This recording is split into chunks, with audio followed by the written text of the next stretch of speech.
সবাইকে স্বাগত জানাচ্ছি গ্লোবাল ভিউজে। আপনাদের সঙ্গে আছি আমি সুস্মিতা দাস। আজ জানাবো আন্তর্জাতিক গণমাধ্যমে আলোচিত সংবাদ ও বিশ্লেষণ। ইরানের বিরুদ্ধে চলমান যুদ্ধে যুক্তরাষ্ট্রের কি পরিমাণ যুদ্ধবিমান ক্ষতিগ্রস্ত বা ধ্বংস হয়েছে তার একটি চাঞ্চল্যকর খতিয়ান প্রকাশ করেছে মার্কিন কংগ্রেসের সদ্য প্রকাশিত একটি মূল্যায়ন প্রতিবেদন।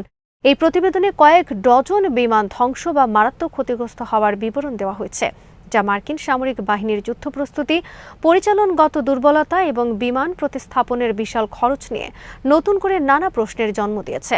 পেন্টাগন, ইউএস সেন্ট্রাল কমান্ড এবং প্রতিরক্ষা গোয়েন্দা তথ্যের উপর ভিত্তি করে কংগ্রেসের জন্য এই প্রতিবেদনটি তৈরি করা হয়েছে।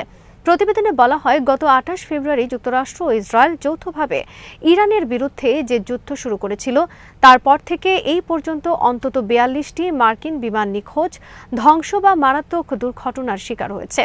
যদিও বেশ কয়েকটি আন্তর্জাতিক সংবাদ মাধ্যম এই ক্ষতিকে সরাসরি ইরানের সামরিক হামলার ফল হিসেবে প্রচার করছে, তবে কংগ্রেসের মূল নথিতে পরিস্থিতিটিকে আরও জটিল হিসেবে দেখানো হয়েছে।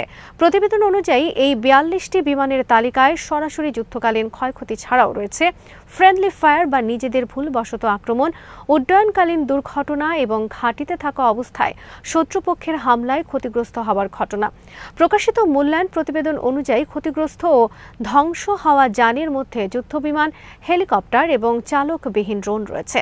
এর মধ্যে আছে F-15E স্ট্রাইক ইগল যুদ্ধবিমান 4টি, F-35A লাইটনিং 2 যুদ্ধবিমান 1টি, গ্রাউন্ড অ্যাটাক বিমান A-10 থান্ডারবোল্ট 2 একটি, আকাশে জ্বালানি সরবরাহকারী KC-135 স্ট্র্যাটো ট্যাঙ্কার 7টি, আকাশে আগাম সতর্কবার্তা ও নিয়ন্ত্রণকারী বিমান E-3 সেন্ট্রি 1টি, বিশেষ অভিযান সহায়তাকারী বিমান MC-130 জে কমান্ডো 2 2টি, উদ্ধারকারী হেলিকপ্টার HH-60W জলি গ্রিন 2 একটি, MQ-9 রিপার ড্রোন 24টি এবং নজরদারি ড্রোন MQ-4C ট্রাইটন 1টি।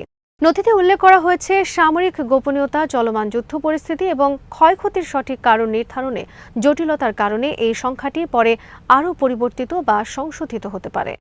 মার্কিন কংগ্রেসের প্রতিবেদনে স্বীকার করা হয়েছে, একটি অত্যাধুনিক F-35 বিমান ইরানের স্থল বাহিনীর ছোড়া গোলার আঘাতে ক্ষতিগ্রস্ত হয়। একটি A-10 যুদ্ধবিমান অপারেশনের সময় আঘাতপ্রাপ্ত হয়ে ভেঙে পড়ে। সৌদি আরবের মার্কিন ঘাঁটিতে ইরানের ক্ষেপণাস্ত্র ও ড্রোন হামলার সময় বেশ কয়েকটি KC-135 জ্বালানি সরবরাহকারী বিমান ক্ষতিগ্রস্ত হয়। ইরানের অভ্যন্তরে উদ্ধার অভিযান চালাতে গিয়ে আটকা পড়া 2টি MC-130J বিমানকে শত্রুপক্ষের হাতে পড়া আটকাতে মার্কিন বাহিনী নিজেরাই ইচ্ছাকৃতভাবে ধ্বংস করে দেয়। এই যুদ্ধের আর্থিক খতিয়ান টেনে প্রতিবেদনে বলা হয়েছে, পেন্টাগনের ভারপ্রাপ্ত কম্পট্রোলার জুলস হার্স্ট এর আগে আইন প্রণেতাদের জানিয়েছিলেন এই যুদ্ধের পরিচালন ব্যয় এরই মধ্যে $29 বিলিয়ন পৌঁছেছে। তবে মার্কিন আইন প্রণেতাদের মতে ধ্বংস হওয়া বিমানগুলো নতুন করে তৈরি বা প্রতিস্থাপন করতে খরচের পরিমাণ আরও আকাশচুম্বী হবে। বর্তমান হিসাবে বিমান বাবদ প্রাথমিক ক্ষতি প্রায় $2.6 বিলিয়ন ধরা হলেও সামরিক বিশ্লেষকদের ধারণা চূড়ান্ত খরচ $7 বিলিয়ন ছাড়িয়ে যেতে পারে।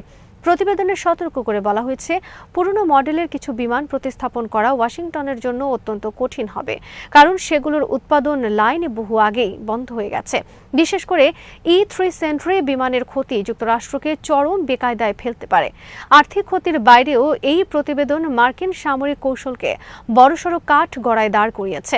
আইন প্রণেতারা খতিয়ে দেখছেন, এই বিমান হারানোর ফলে মার্কিন বিমান বাহিনীতে কোনো বড় ধরনের শূন্যতা তৈরি হয়েছে কিনা, কিংবা ইরানের মতো তীব্র প্রতিরোধ গড়ে তোলা শত্রুর মুখোমুখি হওয়ার ক্ষেত্রে মার্কিন সামরিক কৌশলের দুর্বলতা প্রকাশ পেয়ে গেছে কিনা।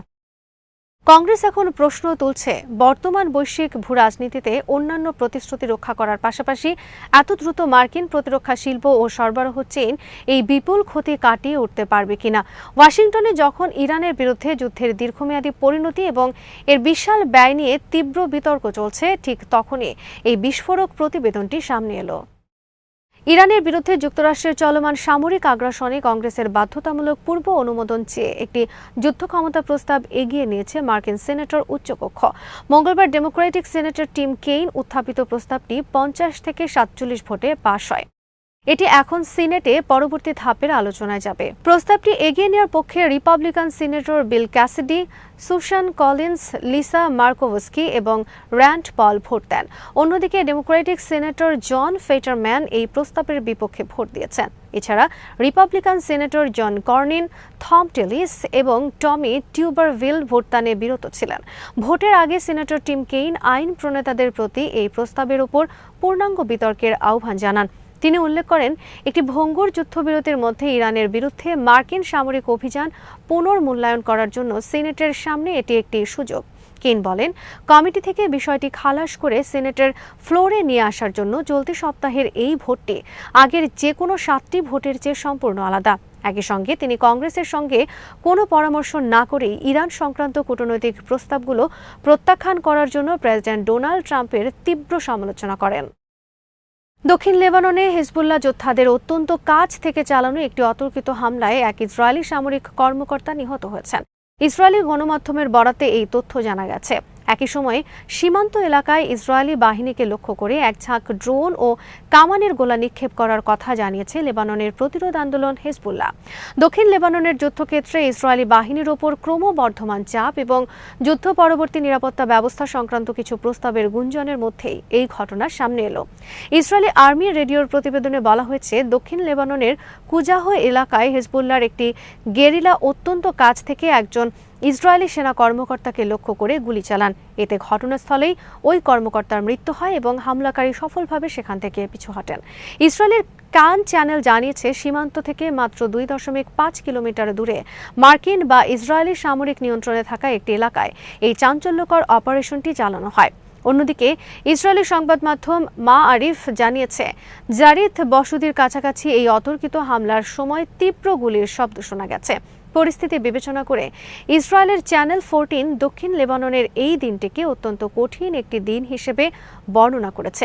সামরিক বিশ্লেষকদের মতে এই অপারেশনটি প্রমাণ করে যে যেসব এলাকায় ইসরায়েলি সেনা মোতায়েন রয়েছে সেখানেও ঢুকে আঘাত করার পূর্ণ সক্ষমতা রয়েছে হিজবুল্লাহর।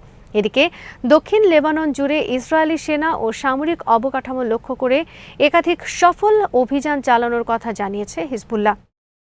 সংগঠনের তরফে বলা হয়, রাশাফ এলাকায় তারা ইসরায়েলি বাহিনীর একটি ড্রোন ডোম জ্যামিং ডিভাইস লক্ষ্য করে ডাইভ বোম্বিং হামলা চালিয়েছে এবং সেটি নিখুঁতভাবে লক্ষ্যবস্তুতে আঘাত এনেছে।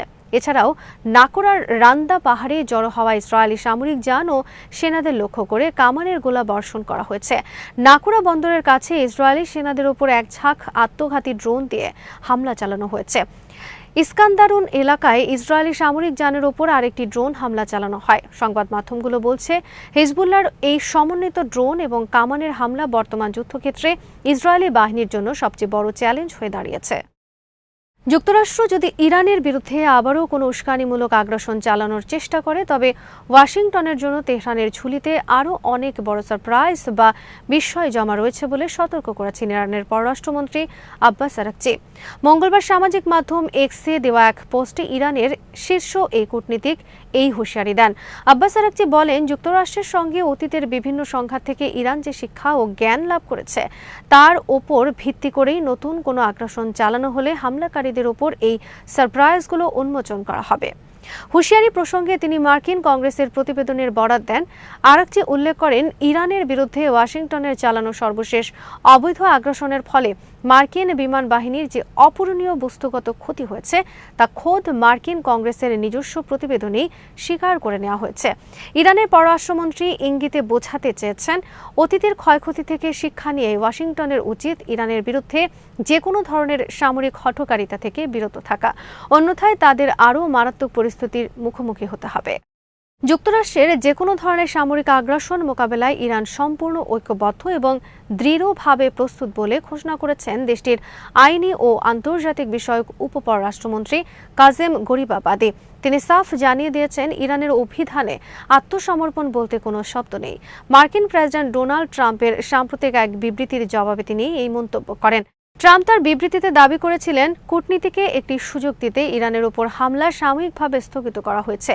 প্রেসিডেন্ট ট্রাম্পের এই বক্তব্যকে এক হাত নিয়ে কাজেম গরিবাবাদী বলেন, যুক্তরাষ্ট্র বলছে তারা আলোচনার সুযোগ দিতে ইরানের উপর হামলা সাময়িকভাবে বন্ধ রেখেছে, অথচ একই সঙ্গে তারা যে কোনো মুহূর্তে বড় ধরনের আগ্রাসন চালানোর প্রস্তুতির কথাও বলছে। এর অর্থ হলো তারা একটি প্রকাশ্য হুমকিকে শান্তির সুযোগ হিসেবে চালিয়ে দেওয়ার চেষ্টা করছে। তিনি অত্যন্ত দৃঢ়তার সঙ্গে বলেন, যে কোনো সামরিক আগ্রাসন রুখে দিতে ইরান আজ ঐক্যবদ্ধ ও প্রস্তুত।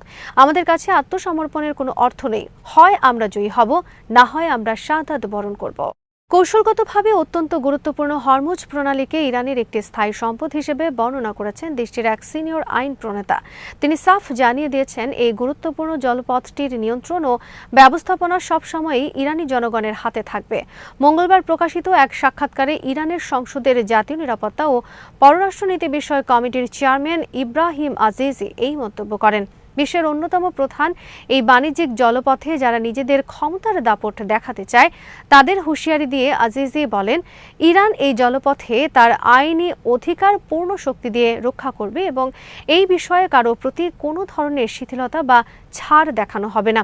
আঞ্চলিক ও আন্তর্জাতিক ভূ রাজনীতিতে হরমুজ প্রণালীর কৌশলগত অবস্থান ও ভূমিকার কথা উল্লেখ করে এই আইন প্রণেতা বলেন, বৈশ্বিক ভূ রাজনৈতিক সমীকরণে এই জলপথটি একটি স্থায়ী ও অত্যন্ত প্রভাবশালী ভূমিকা পালন করে। তিনি বলেন, আমরা এই সময়কালে আমাদের কর্তৃত্ব বজায় রেখে একটি সঠিক ও সুশৃঙ্খল ব্যবস্থাপনা অনুযায়ী কাজ করার চেষ্টা করেছে। আজ এখানে শেষ করছি। সবাই ভালো থাকুন, সুস্থ থাকুন আর দেখতে থাকুন বিডি ভিউজ।